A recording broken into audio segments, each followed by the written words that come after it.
If Monday was for a chesty Minnesota, Tuesday was for a buttoned-up Ryan Day. Welcome to Snap Judgments. That's Jeremy Birmingham. I am Austin Ward on the Austin Birm Show, breaking down a Tuesday Minnesota homecoming preview from Ryan Day.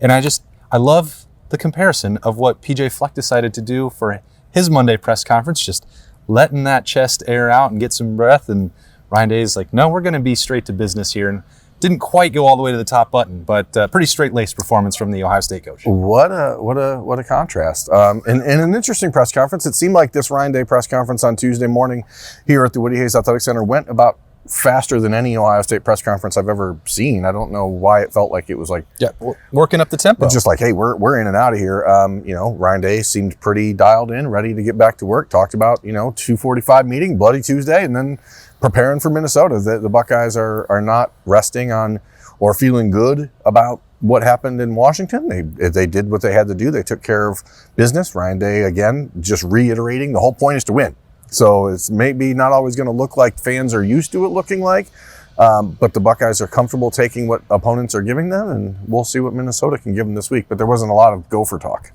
No, not nearly as much as there had been for Washington, and I think there's good reason for that. I think Washington is a much more talented team. This game is also at home, Saturday night, primetime for the Buckeyes as they get back, and they're feeling pretty confident in themselves, and they should, I think. But so much of that conversation was not Gopher-related. It was pace of play-related.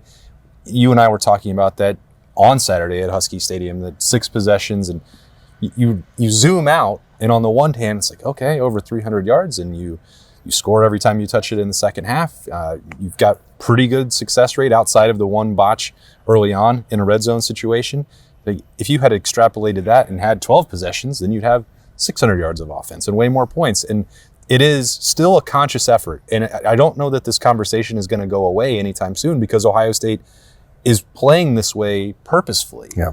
And we could like it, not like it, say they'd be better off trying to go up tempo and score more points, but it's in mind that you have to play 16 games. So it's about reps for one, and for two, it's about relying on the best defense in America. And I have a hard time myself taking exception with that plan. No, and also I was thinking about this on Monday as I was driving home from the live show at Roosters, powered by Tansky Power Sports. There's 4 months left in the season potentially for Ohio State. If the Buckeyes take care of everything they hope to take care of and return to the national championship game, there's 4 months left. Like, there's a lot of football to be played, and there is no reason for Ohio State to go out every single week and try to run itself out of the building. Like, at some point you have to say, hey, this is what makes sense in this game plan. Now, again, Saturday is a little bit of an anomaly because the Buckeyes get stopped on 4th and an inch from the 4-yard line, turn the ball over on the punt on the next possession,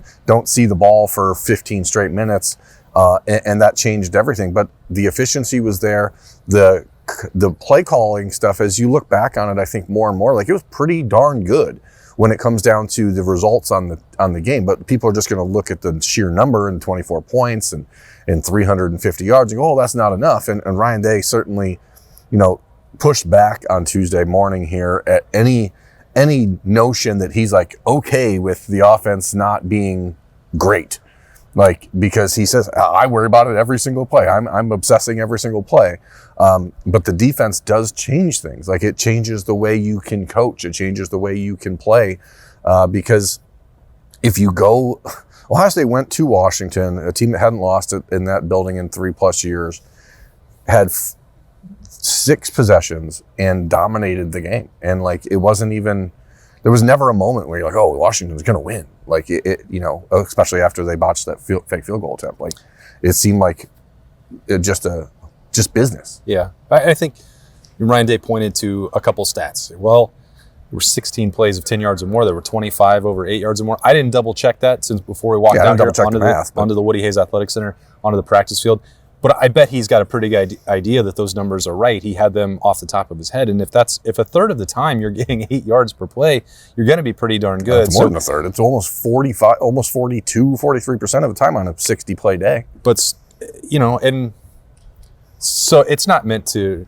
I don't know. I watched the Bengals on Monday night, and they had 40. They had 42 plays of offense. Yeah. So, like, that's an NFL team, and Well, yeah, but the Bengals offense is terrible. Decidedly less efficient. You know what I mean? Like, so you can have what we've described as like a professional approach and a professional mindset and still be good. Like, and they are. Yeah. And I think that, look, if Ohio State has 6 possessions, it's not like Washington gets 12. Right. That's not the way the game works. So if it's even and one team is more efficient than the other, they're going to win that game. And I would bet 99 times out of 100, whether that's Washington or last week or Minnesota on Saturday night, that the Buckeyes are going to be more efficient. And if the game gets out of whack, out of what they anticipate, they are more than capable of switching gears and going up tempo. We've seen it, it's a weapon, and that's the way Ryan Day views it. It's a different tool in their arsenal.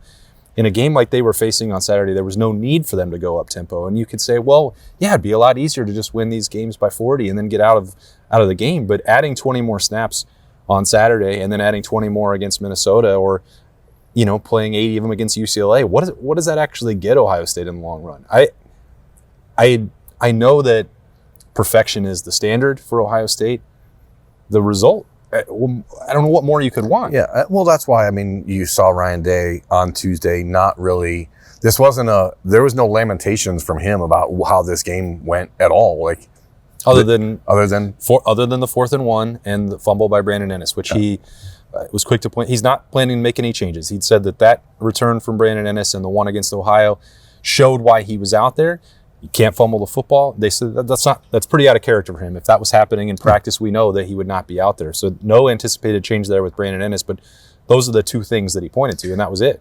And as you look back, I have not rewatched the entire Washington game yet just because of time and travel, but the parts I've rewatched the first half, and I didn't watch it, and Ohio State's up 7-3 at the break, and I wasn't watching it going, oh no, this team looks awful. Like, they dominated pretty much in a half when Washington really had momentum for 12 minutes in a row, and the Buckeyes, they found a way to shut them down, and that's why, like, you look ahead to Minnesota, who is throwing the ball more than they run it for the first time probably ever for the Golden Gophers, and PJ Fleck did his best Lou Holtz on Monday, aside from the thank goodness that wasn't a loophole. Aside from the exposed chesticles, but all he did was sit there and rave about Ohio State and try to, I think, put the Buckeyes at a little bit of a, hey, take it easy on us, pal. I bet that won't work. But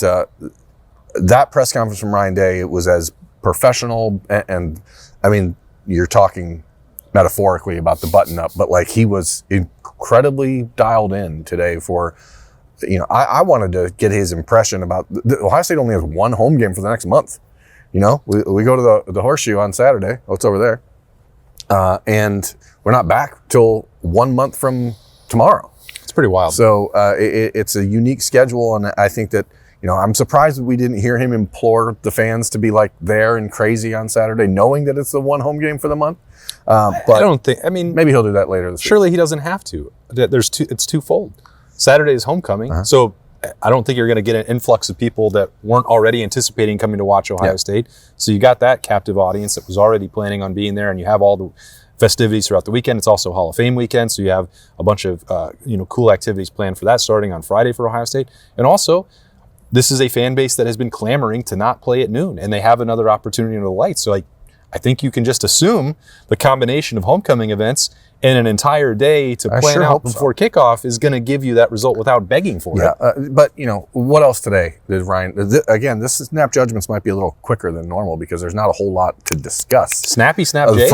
From today's press conference. Was there anything that really caught your ear and grabbed the cockles of your heart? I feel like my heart is full, so it's not grabbed. It wasn't removed from me. I think that. We said that last week was going to teach us a lot of lessons about Ohio State, and I think all it really did was validate things that we already thought were true about them. If you were uncertain about Julian Sayin, I came away really impressed with the poise, not just with the plays that he made with his legs, and I asked Ryan Day about the decision-making process and throwing the football away. I feel like I'm watching Julian Sayin get better in real time, and I'm sure that goes double for Ryan Day and Brian Hartline and Billy Fessler. especially when you compare that to the interceptions that happened against Ohio 2 weeks prior. So, he handled the road, and I thought the expectation was that he wouldn't be fazed by that. So that validated that. I thought Ohio State's defense was going to have an answer for what Washington did. No touchdown allowed on the road in a Big Ten game. They checked that box as well. And Ryan Day talked about, the praise that went around for the full program to prepare to be out there for an extra day. Like, some of the stuff for this Tuesday was reflective on Washington, because I do think that they viewed that as a legitimate test in a lot of different ways, but they weren't uncertain about how they would answer it. They got validation for that. And you look at this particular matchup with Minnesota, it's hard to find and manufacture some of those same ways. I think by Wednesday night, when we're back in here for Snap Judgments, we'll probably hear more of it's about us, and this week, taking care of business, and these are the areas that Ohio State wants to improve. But we mentioned what those are. They've got it. Ryan Day said specifically, and I don't remember if he had ever put this fine a point on it, that 75% touchdown in the red zone is the expectation. My goal would be 100%. But he also described that it is very difficult once the field gets compressed, and you're probably not going to always execute to perfection down there. The Buckeyes aren't that far off from that. I believe as of right now, it's 13 out of 20 for touchdowns. They've only had 3 empty possessions. It feels like way more because we're almost, when we say nitpicking, we're grasping at the things. Those missed possessions stick out like a sore thumb, because it's like the one mistake of the entire game. But I think that's the point. When we're leaving a Woody on a day like today, I think that this is a very complete football team, and you're having to find kind of, and I don't want to minimize red zone scoring. That's critical to winning games, but they've only come up empty 3 times. So that's pretty good. Now, does Ohio State want that to be 100%? Of course, that's the goal. But it all ties back into what we're also talking about with this NFL mentality. You can go for some of these 4th and 1 and 4th and 2s, and I'd love to see more of the play calling on the last 4th down, getting C.J. Donaldson play action in the flat rather than running their head into a wall the way that we saw in the first one in that game. But if that's the lesson that they've learned from the start of that game to the end, I think it's probably pretty clear that the Buckeyes will get that addressed, and they won't drop into 60% or below in red zone efficiency. So, those things exist, as Ryan Day said today and the Tuesday before and the Tuesday before that and the Tuesday before that. The issues are always there. Yeah.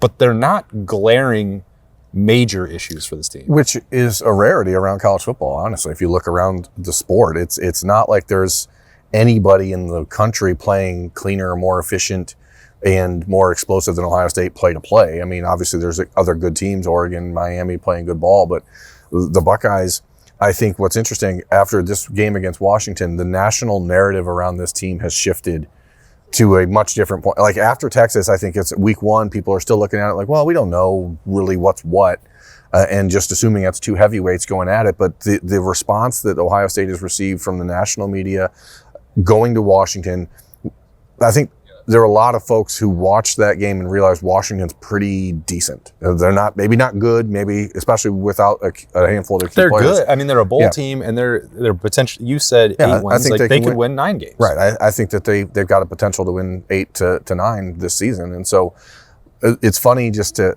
see the reaction. Now we can see how Ohio State reacts to that, because it's. Even heading into the Washington game, there are a lot of people outside of this building, not really in Columbus, but a lot of people nationally like, Ohio State's going to lose. Ohio State can't. The Buckeyes are still not. We're still not sold on the Buckeyes. Like most of the national media is now sold on Ohio State, and that's why the one thing to me that stuck out today is when I hear Ryan Day get excited about something he saw on the field. It's so rare that he audibly proclaims praise for someone, and the conversation he had about Arvell Reese today, talking about how that the play Arvell made to reel in Damon Williams at the 8-yard line, 9-yard line, he said that it stopped him in his tracks kind of on the field, because he was like, it stopped Damon Williams in his tracks too. I mean, literally, but also for the rust of the game, you could tell that Damon Williams I'm not going to be able to get away with this. His entire mindset in the game shifted, and that's what Ohio State can do offensively and defensively. You have players like Arvell Reese and Caleb Downs and Jeremiah Smith who it doesn't always matter. If you run 55 plays and you run 10 of them to Jeremiah Smith, chances are you're probably going to win a game. Yeah.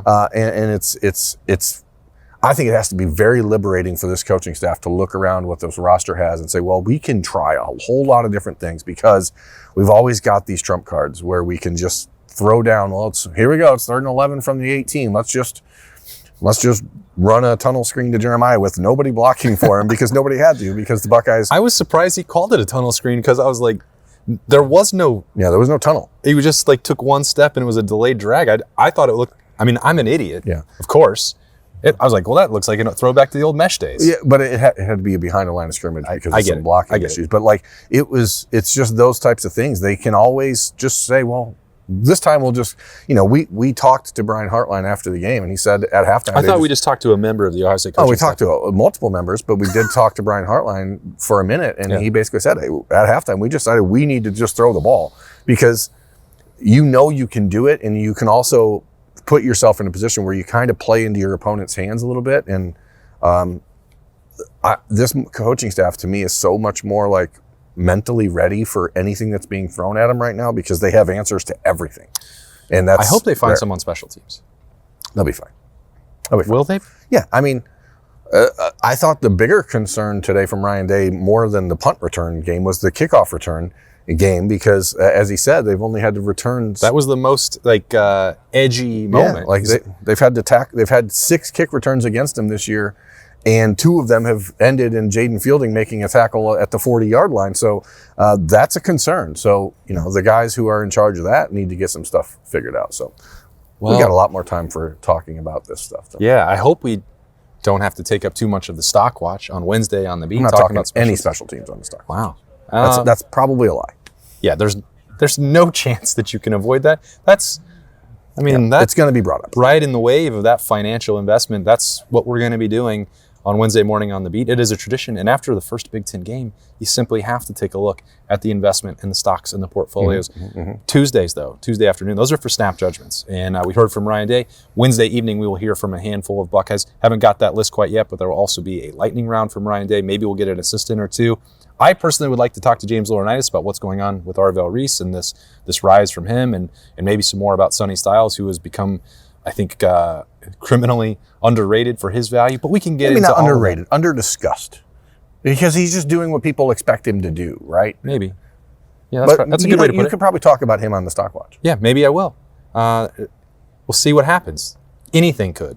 But thanks for joining us on Snap Judgments on the Austin Birm Show. It is Tuesday. We've heard from Ryan Day. So much more content to come on 97.1 The Fan, 10 TV, 10 TV Plus, both of their YouTube channels, Apple, Spotify, wherever you get podcasts. Thanks for watching or listening. He's Birm. I'm Austin. We'll talk to you again tomorrow.